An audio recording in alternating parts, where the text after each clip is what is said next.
And I didn't quite succeed because I didn't know what was the correct way of doing it. I had a few sleeping pills thinking that I'm going to pass out and that's going to be the end of my life. But unfortunately, everything had to be pumped out of my stomach the next day, and all I got was a tight slap from my mother. The reason I tried to kill myself was Howard. And the reason it was Howard was because I didn't have any dreams of getting into Howard. I in fact didn't want to get to Howard, but I had all the means of getting into it.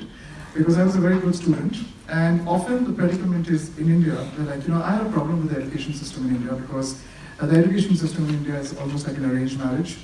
People decide for you how you should get married, and you have to depend on luck whether you're going to find love at the end of the day at all. And I wasn't ready for that kind of a gamble. So I was a good student in my, I was probably the top of the class, always came in the first three. And every single, when I was studying economics, every single person in my college, almost everybody wanted to come to Harvard Business School. It's just an irony that I'm sitting here and talking about it. And I had no ambitions of doing so. Because my mother comes from an art school, and she was a failed artist because, she didn't know how to speak in English. And in India right now, there's always a social barrier for you to climb that break that big glass ceiling because of the fact that if you don't know how to speak English, you can't really peddle yourself. You have to learn to market yourself before you learn to market your art. And so anyway, she had babies and she forgot it. And so when I creaked and croaked and I told everybody that I wanted to kind of get into design, everybody thought that I'd gone completely nuts. But design is all that I really wanted to do. It wasn't because I wanted to become famous. It wasn't because I had great ideas about business, because I've never been to business school. And everybody from my father's and my mother's side of the family are into service and education and medicine. So I was probably the first person in my household to say that, okay, I want to have a startup.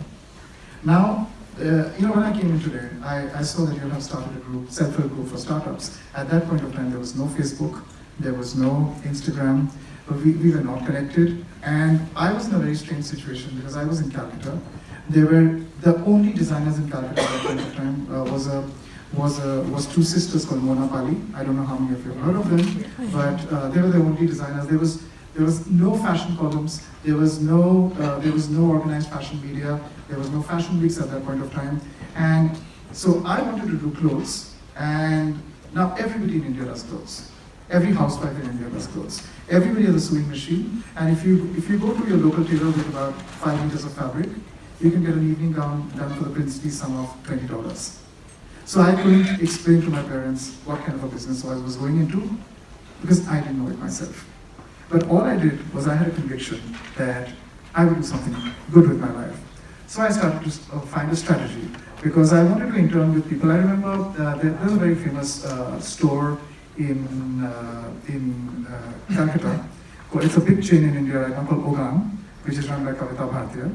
And they had a lot of multiple designers. And it's the first time Ogan ever did a fashion show for the launch of its boutique. And I remember we had two iconic models at that point of time, Madhu Sapre and Medit Soman. They had come together, and I was one of those kids hanging out from a tree, trying to peek into the store, trying to see how fashion shows are organized. Many weeks later, I had the courage and the conviction to do some random sketches, show it to my friend Nita, who was my neighbor, who works with me right now. And she told me, why don't you go to Ogan and present your portfolio, and let's see what they say. Of course, the security guard thought I was completely crazy, and he wouldn't let me enter. And at that point of time, I had orange hair. I was wearing a pair of jeans which had like a virgin written on it with Frolica. That was what I thought was the best of design. I was wearing a ripped T-shirt, and I was all of 40 kilograms. And they probably thought I was a complete lunatic. And they would not let me in, and of course, I was very persistent. So I stood there for 3 days, and finally when I got hold of the manager, she looked at my portfolio, she said, it's very nice, but I don't think you're prepared, you need to go to design school. Now, where does one find a design school? I didn't know that a design school existed. So I thought that the best way to get into this industry was to find out some other channels, and so I started working with a photographer. And I started while I was working with a photographer, I realized at that point of time that models were the backbone of the industry, and there was no organized modeling agency in Calcutta. So I said, okay, fine, I should have my first modeling agency because that's a good way of making money. So I had a lot of models in my agency, 7 of them, but they were all top quality models.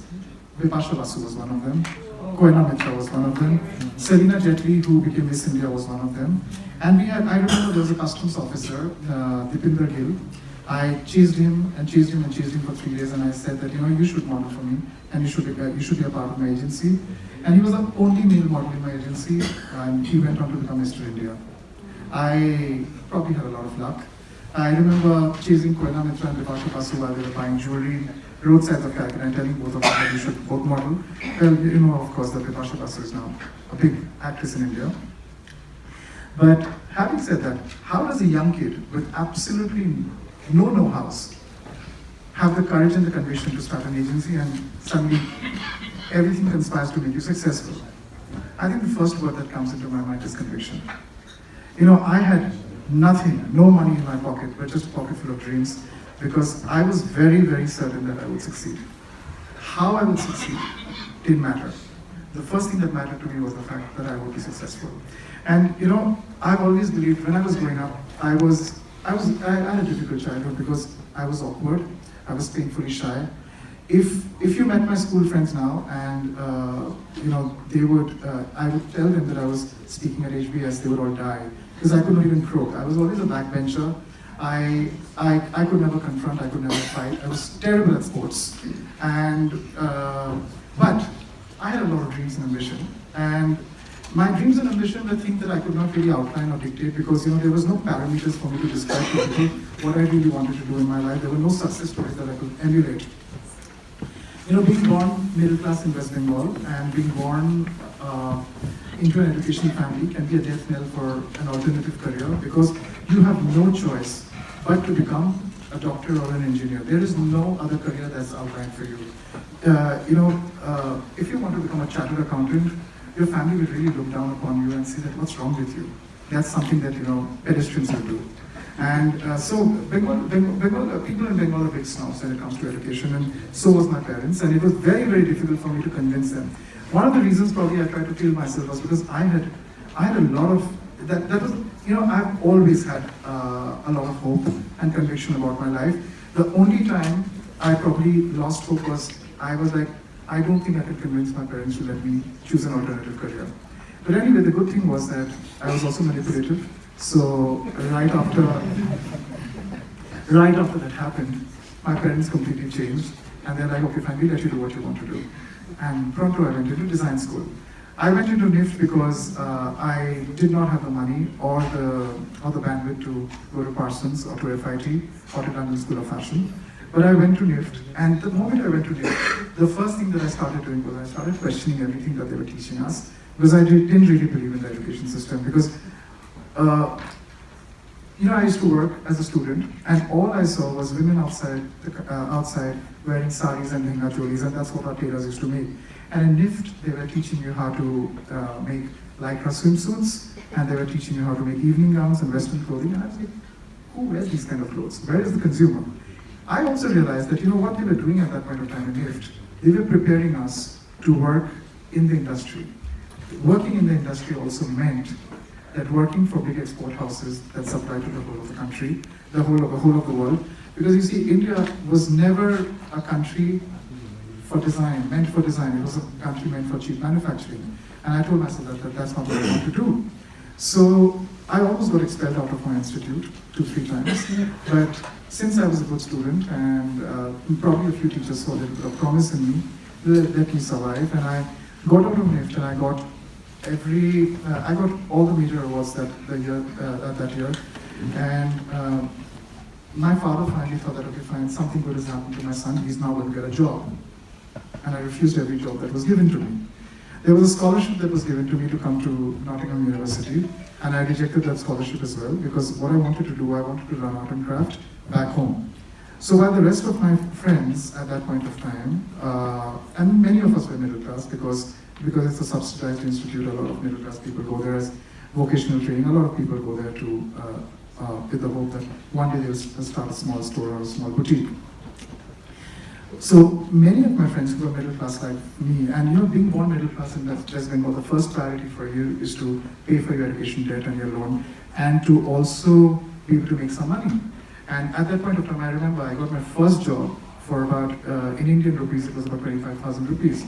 That was a lot of money. That was a lot of money. I was given a small apartment in Delhi with a small car. My father worked in the jute industry for a very long time.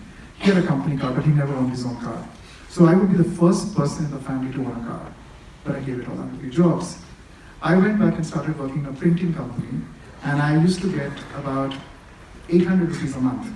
And when I got my first paycheck, I was terrified. I'd never seen 800 rupees in my life. I was terrified that I would lose all that money. So I remember that my mother had a problem with laundry. I went and bought about 5 or 8 or 10 packets of surf, because I didn't want to lose that money, and I gave it to her and said, okay, fine, you can do laundry for the next 1 year, because our clothes stank because she used detergent. And then coming back, the big thing that I was trying to make a point about here is the fact that, being an entrepreneur is never easy. There will always be temptations. There will always be temptations for you to give up, but you need to hold on to your bigger picture. Today, many of my friends are doing very well. Many of my friends who started doing jobs, but they're still doing jobs. They don't get written about. They don't come to speak at HBS. They don't go to economic forums and speak about business. And I'm no businessman. Let me tell you something. Whatever I've learned about business, I've learned it on the job. But the fact is that during those difficult times, when everybody else was taunting me that I would be a loser and I was a dropout, because I was in my family gave me hell. My friends used to look at me and say, "What are you going to do in your life? You get everything and you throw it out. There's something. You're dysfunctional." I stayed back. And I told myself, no, I need to learn art and craft. I need to learn the textiles of my country, because I am going to start a brand that everybody is going to be proud of eventually. So I want to say to everybody else who's planning to do a startup right now is the fact that the most important quality that you should have as an entrepreneur is faith. Because there will be people who will tell you that you're not good enough. There will be people who I think an entrepreneur's biggest problem is he's always misunderstood because he's always ahead of time. So you can't really blame your parents for not understanding, your friends for not understanding, because many of you will start businesses which have not existed before. I mean, when Uber started, I would like to know, what was the man thinking? He always knew that there was a problem. He just put a solution, but I'm sure he was not very certain if it would succeed. So similarly for me, I had no clue that my business would succeed. I just said that I will do everything the right way. I remember when I started working, when you put a condition out in the universe, you'll find that help comes from all odd quarters, and everybody comes to help you. I remember when I did my first exhibition, I was working with a Marwari woman in Calcutta, and the deal was that the profits would be split 50-50. The exhibition became so successful that everybody started coming and asking me about my name card, and they wanted to all get clothes done by me. And this woman who was financing my business at that point in time got very insecure. And she came and told me that, okay, fine, we don't have a deal anymore because we have no contract. And I didn't really understand the importance of a contract back then. So 6 months of hard work, and I was back to square one, and there was no money. But I think my master, who still works with me, my cutting master and my tailor, is my oldest master in my company. He looked at me and said, you know what, young man, I work with many people, but I think you're real talent. We will not take our salaries for 2 months from you, but I think you're going to get very big, and we will help you. So for two, I owe a lot to all my tailors and my pattern makers and my masters in my factory, which is one of the reasons I work very hard, because I just realized one thing, that there are people who are going to believe in you, and it's worth working hard for them. So anyway, with that 2 months of help of everybody in my company not taking any salaries, I started Sabyasachi Couture, and the rest is history. And what I wanted to tell you also is the fact that if your conviction is alive, there is only going to be a little delay in your success, but eventually you will always find success. You just need to keep believing in it. So anyways, after I started Sabyasachi Couture, I started with great strategy, because like I'm saying that, I want to say this to everybody in HBS, that the biggest quality, and I find that quality very rare, that the biggest quality that sometimes you need to start a business is actually common sense. And education cannot teach you that. Only life can teach you that. So like I said, I have never had any formal education in business, but when I started my company, I started thinking. And when you start thinking and when you start introspecting, solutions come to you. You just have to be marginally intelligent. And I was like, the first question that I asked myself was, it's everybody's hard-earned money. Why would people pay an X amount of money to buy my clothes? Who am I? And that's a question that I ask even today. And so I said that, I have to give people value. Of course, I spoke about it yesterday. I told about the strategy of me wanting to do Indian clothes because I realized that the whole of India was looking at Western solutions, and I realized that they were alienating themselves from their identity, and I needed to get them back there because that would be more sustainable. So I'm not going to dwell on that. But all I'm going to say is that, even, it's been 17 years that we've started working. Even today, I ask myself the same question every time I get on the drawing board. I could think that I'm the cat's whiskers because sometimes when the press is on the right side, they market you as the next best thing in the world after the sewing machine. So it gets very easy for you to bluff your way through the universe and sell your product. But that's not sustainable. Every single time that we make a collection, I ask myself the same question that I asked myself 20 years ago. Why would people buy my clothes? Value. We give them a good product, good quality, at good prices. I have strange customers. I have customers. I know there. I've done weddings, and I've done weddings for a family where there were 8 daughters, and every single one of them, over a span of 14 years, have bought clothes from us and got married. You must be doing something nice for people to come back to you again and again. The big problem with the fashion industry right now is we are plagued by 2 problems. The big problem is that we are gathering width in our customers, we are not gathering depth. By that I mean that you don't have repeat customers anymore. But the good thing about our business is that we have both depth and width, and they are both increasing day by day. So there must be something good that we are doing with our business. Thirdly, the thing that you need to do is you need to understand who is your customer, who are you servicing, and what are you doing for them. Every day when I go back home, I try to ask myself the same question, that who is my customer, what am I manufacturing for them, why would they buy me? You can do whatever you want to do, but you cannot bullshit your customer. Because one of the big problems that we have, especially in India, is that we take our consumers for granted. We think that, with a little bit of advertising jargon and with great packaging, we can actually influence our customers to buy, but that's not the case anymore, because the customer is much more wiser than you think your customer is. So as long as you do not take your customer for granted and you learn to think from their point of view, you'll always be successful. Another very important thing for us to understand is that the world changes faster than we think that the world changed. We had a very unique problem about 7 to 8 years ago. We just realized that all the customers at Sabyasachi, who we thought were our customers, are moving out, not because they don't believe in the brand, but because their consumption patterns have completely changed. At one point of time, the brand was servicing somebody who was 30 years old, but by the time she was 40, right? And her consumption patterns changed because she had daughters and daughter-in-laws, and she would not buy in the same propensity that she would buy about 5 or 8 or 10 years ago. And we were not speaking to the younger audience. Sometimes a big mistake that a brand does is they think that to speak to a younger audience, especially a heritage brand like us, you need to change your product. No, you don't need to change your product. They want to come back to you for the same product. What you need to change is your line of communication. I am not, like I said again, that I was born in 1974. So okay, 2 minutes. I was born in 1974 and I had no clue of technology. I only learned about Instagram and WhatsApp about 1.5 years ago. And we started marrying technology into our brand to open up communication with the younger generation, with the millennials. And Instagram has been a big success story for us because it brought a whole new kitty of customers into our brand. And what we did with Instagram, you all know, we have 2 million followers right now, and the rest is history. It just started 1 year ago. All I would like to say is keep dreaming, keep yourself grounded.